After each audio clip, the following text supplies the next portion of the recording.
recognize her. I recognize this image. It kind of reminds me of our Alaska trip. Yeah. We got heroes, blood in our veins. We got a fire, it's not gonna fade. 'Cause we were born for this. We were born for this. We're gonna rise up out of the grave. Not gonna back down, not gonna break. 'Cause we were born for this. We were born for this. Hey everyone, I'm Eric. I'm Annalisa. And we're going to share the story of how our photo ended up in Outside magazine. And so I always say that it's so important to start with your why. So I told them my why and the goal of eventually cycling around the world. And Josh from iZUMi eventually got back to me and signed me up for the ambassador program. Just like, So yeah. was this like a paragraph? Did you have emojis in there? I don't know if I had emojis, but I was just like, hey Josh, I have this goal of riding my bike around the world, and if you want to learn more about my story, visit this website. And then he just responded to just send him an email with more info. Did you see the Instagram post where Lael and I had the same shirt on? I did. She also was wearing my Go Wild shirt. And then the bike jersey, we have the same bike jersey Oh really? too. Oh, I'm jealous. You want to tell them who Lael is and your rejection? My rejection story. So yes, Lael Wilcox, for those who don't know, is an endurance bike packer who has raced the Trans-America Trail, and I think that was about 2 years ago. She came in first place, and she's all true about, first place, yeah, not first just place, not just women's first place, overall first place. She raced it in something ridiculous, 18 days. Our So 3-month trip in 18 days. Just take that in for a second. And so she put together this scholarship where she invited anyone from any walk of life to apply to her scholarship, and the winner would get to ride around Alaska. Where she's from. Yes. And so I got rejected. And so I had done all this research about going to Alaska, and so we decided to just use that to move forward and find a way to go to Alaska. And so we pitched this article actually to Adventure Cycling Magazine about our shared diagnosis of type 1 diabetes and what it's like to travel through Alaska with type 1. And so we pitched this article that became actually a cover story for this magazine, and it was all about bike touring through Alaska, kind of told through the blood sugar graphs that we are constantly staring at all day and are what help us manage our type 1 diabetes. So the piece itself kind of became its own form of advocacy. But that was, we signed a contract with them that we were going to go to Alaska and we were going to write this article and take these photos. And so that was one of the things that brought us to Alaska. Yeah, so the motivation was there, but figuring out the how was All the what other we fun had to figure out.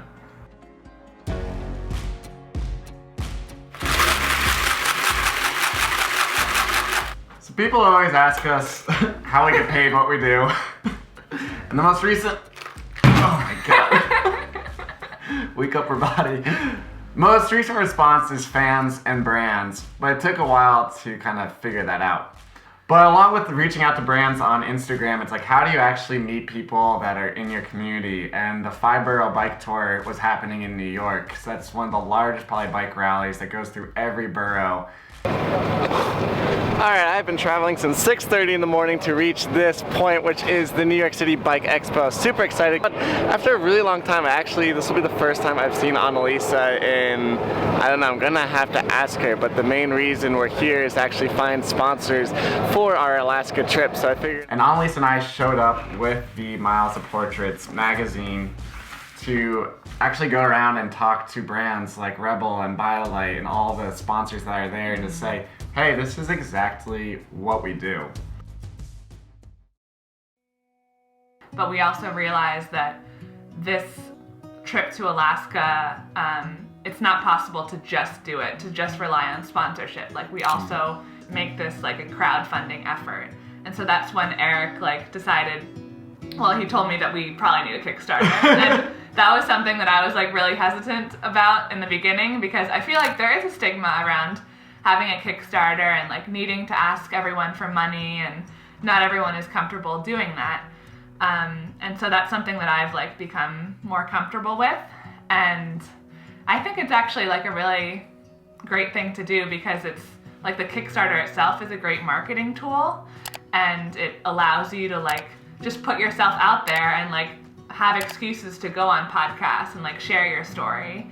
And so I think it was just like a few days later, Erik came to my apartment and we shot this Kickstarter video just in my apartment, and it was kind of, looking back on it was kind of like, compared to the Kickstarter video that we made a few months ago, or last month, I just think we've come a long way.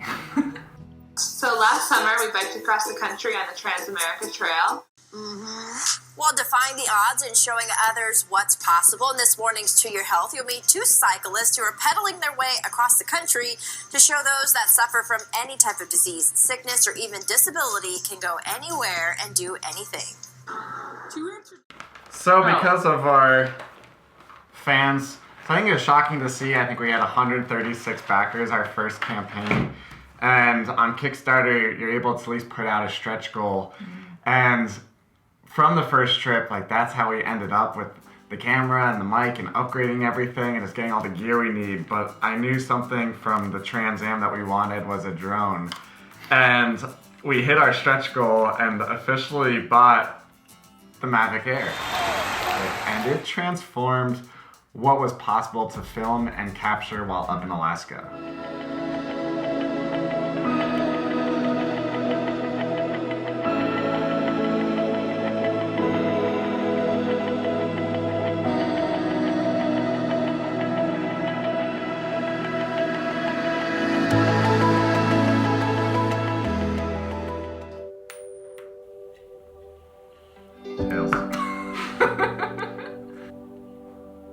See, I did it. There's definitely a certain charm and luck to going out on all these trips.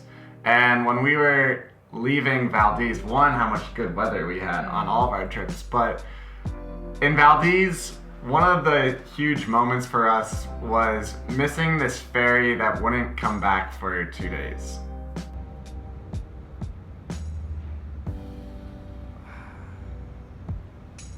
So close. It's so far. We were just like, you know, we watched the ferry pull away, and we were just sitting on this bench and just kind of sulking about, you know, not just being delayed with our journey. And we're always on a tight timeline. Yeah. Because that was like, the end of our trip. Right. We had to be back in Anchorage at a certain time. And so we were just sitting there. But then we saw this like adorable otter in the water that was just like having the time of his life. And he was just like doing somersaults in the water and, you know, just twirling around. And it sounds really cheesy to say, but like just watching him really changed our own attitude about like the situation. And we're just like, let's make the most of like the 2 or 3 days that we have here. And so we ended up going back to the hotel and telling the nice lady behind the desk what happened. And she actually ended up giving us 2 nights for free at the hotel. And then we decided to go on like another unloaded bike ride. So we're going on this like little bike journey, just exploring. And I remember, since like we both have type 1, not having that many snacks, and we would go around the corner and we're like, wow, this is beautiful. And then we'd go like a little bit further and I'm like, wow, this is really beautiful. But I remember on the back of my mind me like, are we gonna have enough low snacks if we keep going back? And then all of a sudden just like opened up and looked so beautiful. And that's where I ended up putting the drone up. Annalisa, there's all these like cascading waterfalls, and then eventually we ended up taking this photo. And I know life, it ain't easy. I've come so far, and I just can't give up now. There's a reason I'm alive, and I know it's worth the fight. And right now, I can't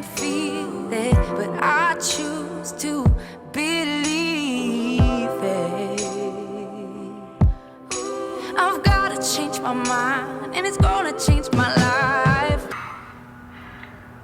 You texting someone? Yeah, I'm direct messaging some brands, trying to get some sponsorship.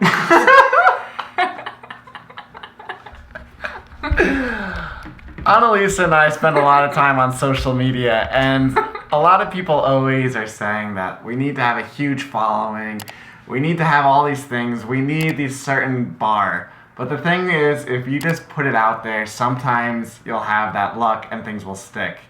And Pearl iZUMi saw one of our photographs on our feed and said, we want to run an ad with this. And it was a crazy moment because we never expected it to happen. We have never had our photo in print, and like all of a sudden, all of this is lining up with Adventure Cycling and now Pearl iZUMi reaching out. And it was just a really cool and honest conversation with them of what this would look like. And I think at the time we didn't know that it would be part of their Go campaign, their Go Wild campaign. No, I think it's really special just to look back on all this and the fact that we were like on the cover of Adventure Cycling, and we got this print photograph in Outside magazine, and it all kind of links back to putting ourselves out there and launching this Kickstarter, because none of this like would have happened without that first Kickstarter that we had. We wouldn't have gotten the drone like if we hadn't reached our stretch goal. The drone that took the photo that is, you know, now in this ad. So it's pretty special to think about how this all like linked back to this community, and they're the ones that like really helped make this happen. Yeah, and once you do ask for help and you do rely on people, you realize how you can use that force to continue going further than you ever imagined. And that's where it's like, I remember leaving New York and thinking it'd just be the Trans Am, and then it's like just Alaska, and then it's just the Southwest. And now we're talking about taking Miles of Portraits international, and it's because of people like you that support us and follow us and cheer us on, because there's so many highs and so many lows, but once you have that community behind you, it really can ignite that flame. And we hope you all watching this get inspired to realize like we're just out here figuring out, and we just want you all to learn something from that, so you look at your own life and realize like it's more accessible than you think. We got heroes blood in our veins.